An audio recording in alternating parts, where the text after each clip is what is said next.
السلام علیکم ورحمۃ اللہ وبرکاتہ. الحمد للہ منشئ الخلق من عدم ثم الصلاة على المختار في القدم. اما بعد فاعوذ باللہ من الشیطان الرجیم. بسم اللہ الرحمن الرحیم. انہم فتیۃ آمنوا بربہم وزدناہم ہدی. صدق اللہ العظیم. صدر محترم، حکم صاحبان اور معزز سامعین کرام، آج کی اس تقابلی بحث میں میری تقریر کا عنوان نوجوانان اسلام کا ترجمان، مرد آہن کی حقیقی تصویر، شاعر مشرق، نباز فطرت، ڈاکٹر علامہ اقبال کا پیغام نوجوانوں کے نام. عقابی روح جب بیدار ہوتی ہے جوانوں میں، نظر آتی ہے ان کو اپنی منزل آسمانوں میں. نہیں تیرا نشیمن قصر سلطانی کے گنبد پر، تو شانی ہے بسیرا کر پہاڑوں کی چٹانوں میں. حضرات، تاریخ گواہ ہے کہ جب جب کسی قوم یا کسی ملک میں انقلاب آیا، ظلم و ستم کے بازار میں کساد بازاری پیدا ہوئی، دشمنان اسلام کے پنجوں کو مروڑنے اور باغیانی اسلام کے سروں کو کچلنے کا کام انجام دیا گیا.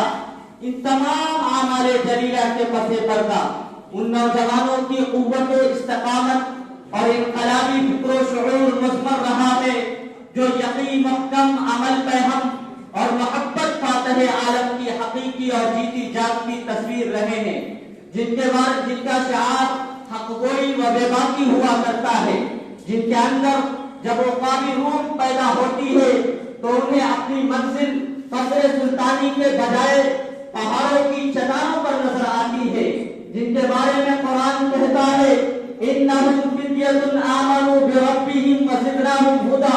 اور علامہ اقبال فرماتے ہیں محبت مجھے ان جوانوں سے ہے ستاروں پہ جو ڈالتے ہیں کمن. علامہ اقبال نوجوانوں کو بھولا ہوا سبق یاد دلاتے ہوئے ان کے اندر احساس و شعور پیدا کرتے ہوئے کہتے ہیں کبھی اے نوجوان مسلم تدبر بھی کیا تو نے، وہ کیا گردو تھا تو جس کا ہے ایک ٹوٹا ہوا تارا. علامہ اقبال قوم مسلم کے نوجوانوں کو مخاطب کر کے ان کی بے حسی و بے اعتمادی، بے غیرتی و بے حمیتی پر ملامت کرتے ہوئے ان کو ان کا بھولا ہوا سبق یاد دلاتے ہیں کہ اے قوم کے جیالو، تمہارا تعلق اس قوم سے ہے جو ہمیشہ باعزت رہی، تمہاری نسبت اس ملت سے ہے اقبال مندی جس کا مقدر ہے.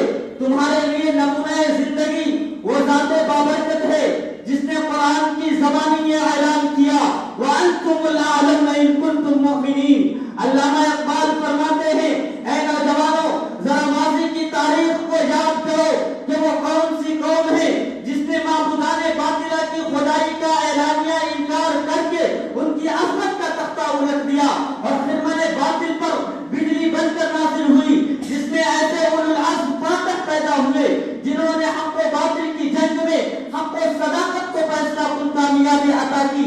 جنگل کے جانور جنہیں راستہ دیا کرتے تھے، مشکلات کے پہاڑ جن کی راہ میں حائل ہونا اپنی تباہی و بربادی کا پیش خیمہ سمجھتے تھے، جو تیروں سے کھیلنا اور تلواروں سے دل بہلانا جانتے تھے، جب وقت پڑا تو اعلاء کلمت اللہ اور حق و صداقت کی سربلندی و سرخروئی کے لیے سر ہتھیلی پر رکھ کر کھڑے ہو گئے، جنہوں نے کوہ دمن صحرائے سمندروں کو اپنے گھوڑوں کی ٹانگوں سے رون ڈالا، پہاڑوں سے ٹکرائے، دریاؤں میں کود گئے، روم و ایران، اسپین و ہندوستان جیسے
یہ غازی یہ تیرے پراسرار بندے جنہیں تو نے بخشا ہے ذوق خدائی، تو عالم سے کرتی ہے بیگانہ دل کو عجب چیز ہے لذت آشنائی، اٹھ کیا بزم جہاں کا اور ہی انداز ہے، مشرق و مغرب میں تیرے دور کا آغاز ہے۔ وآخر دعوانا ان الحمد للہ رب العالمین، والسلام علیکم۔